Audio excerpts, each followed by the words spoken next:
Assalamualaikum warahmatullahi wabarakatuh.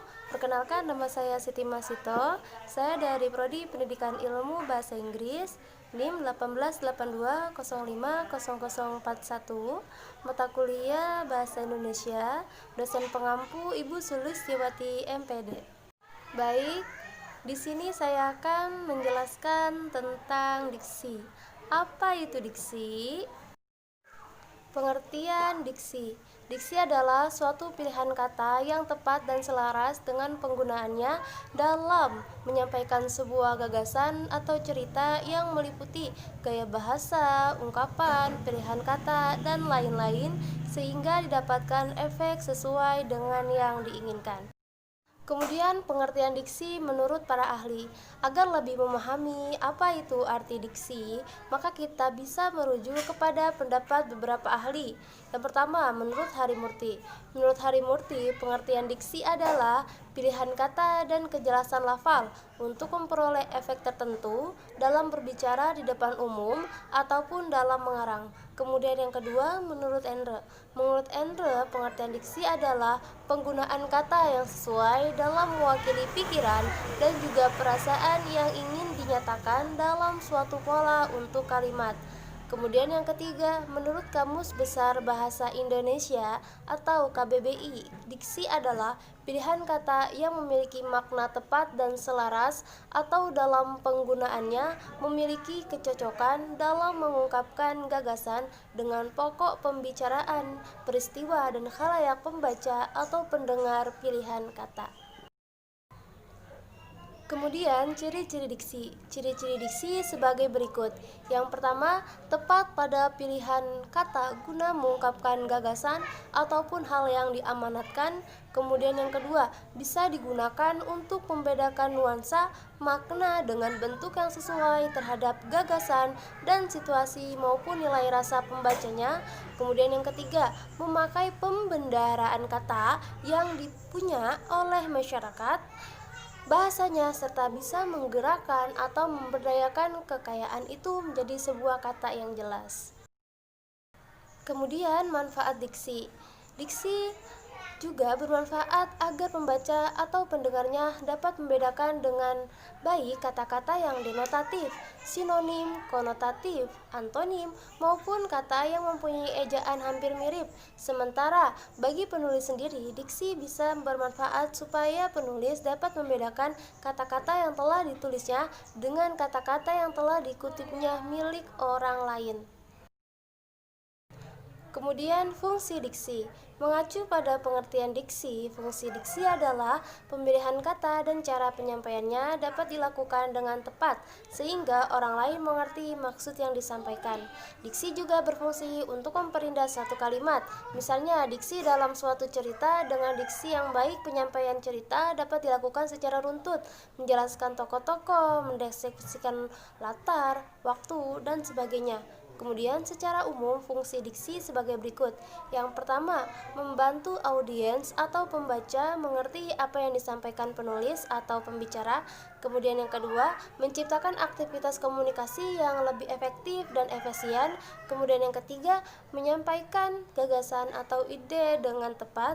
Kemudian yang keempat, menjadi lambang ekspresi yang ada pada suatu gagasan. Kemudian tujuan diksi. Tujuan diksi adalah untuk memperoleh keindahan guna menambah daya ekspresivitas. Maka sebuah kata akan lebih jelas jika pilihan kata tersebut tepat dan sesuai. Ketepatan pilihan kata bertujuan agar tidak menimbulkan interpretasi yang berlainan antara penulis atau pembaca dengan pembaca atau pendengar. Sedangkan kesesuaian kata bertujuan agar tidak merusak suasana. Selain itu, berfungsi untuk menghaluskan kata dan kalimat agar terasa lebih indah. Dan juga adanya diksi oleh pengarang berfungsi untuk mendukung jalan cerita agar lebih runtut mendeskripsikan tokoh, lebih jelas mendeskripsikan latar waktu, latar tempat, latar sosial, dan dalam cerita tersebut. Kemudian jenis-jenis diksi dan contohnya. Secara umum, diksi dapat dibedakan menjadi dua. Yang pertama, diksi berdasarkan maknanya, dan yang kedua, diksi berdasarkan leksikal. Yang pertama, diksi berdasarkan maknanya. yaitu yang pertama makna denotatif. Makna denotatif adalah makna yang sebenarnya dari suatu kata atau kalimat. Berikut contohnya. Rian sering kerja keras untuk mendapatkan penghasilan yang lebih baik. Robi adalah seorang yang gemar membantu. Dia disukai banyak orang. Kemudian Carla berinvestasi sejak dulu. Sekarang ia mendapatkan keuntungan melimpah. Kemudian yang kedua, makna konotatif. Makna konotatif adalah kata atau kalimat yang memiliki arti bukan sebenarnya. Contohnya, Rio hanya membanting tulang untuk menghidupi keluarganya. Kemudian yang kedua, Hani adalah seorang kutu buku. Itu sebabnya ia banyak tahu tentang berbagai hal. Kemudian yang ketiga, Romeo suka berinvestasi sejak dulu. Tahun ini ia mendapatkan durian runtuh. Kemudian yang kedua, diksi berdasarkan leksikal. Diksi berdasarkan leksikal yang pertama sinonim.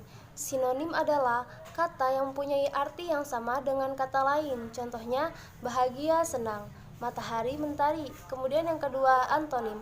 Antonim adalah kata yang memiliki arti berlawanan dengan kata lain. Contohnya, naik, turun, besar, kecil, banyak, sedikit, tinggi, rendah.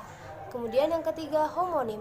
Homonim adalah kata yang memiliki lafal dan ejaan yang sama, namun artinya berbeda satu sama lain. Contohnya, bulan itu terlihat bulat malam ini.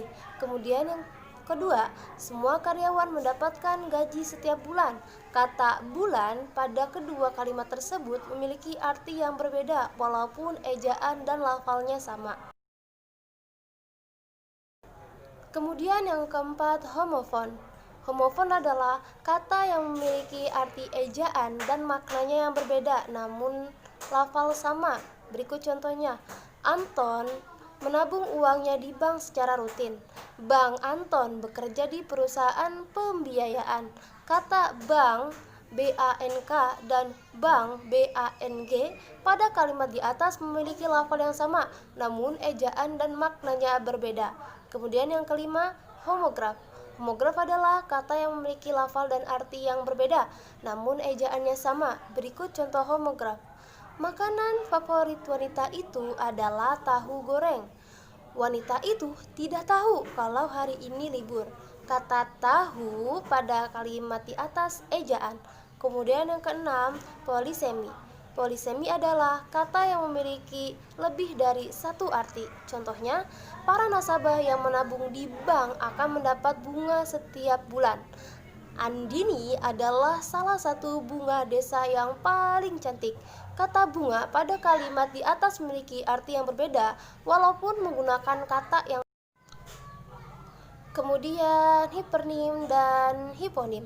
Hipernim adalah kata yang dapat mewakili banyak kata lainnya, sedangkan hiponim adalah kata yang dapat terwakili oleh kata hipernim. Contohnya, di kebun binatang itu terdapat banyak binatang liar, misalnya gajah, singa, buaya, rusa, kuda, dan lain-lain. Pada kalimat di atas, binatang liar merupakan hipernim, sedangkan kata hiponim gajah, singa, buaya, rusa, kuda, dan lain-lain. Kemudian, persyaratan dalam ketepatan diksi. Menurut Sugoi Scale-Up, ada beberapa syarat dan ketepatan diksi di antaranya. Yang pertama, penggunaan kata konotasi dan denotasi secara cermat. Kemudian yang kedua, penggunaan kata sinonim atau hampir sama maknanya secara cermat. Kemudian yang ketiga, dapat membedakan kata-kata yang memiliki ejaan yang mirip. Kemudian yang keempat, penggunaan kata kerja pada kata depan harus secara idiomatis. Kemudian yang kelima, harus dapat membedakan kata khusus dan umum dalam tulisan atau pidato agar ketepatan diksi terjamin. Kemudian yang terakhir, memperhatikan pemilihan kata yang tepat secara berkelanjutan dalam suatu tulisan ataupun pidato.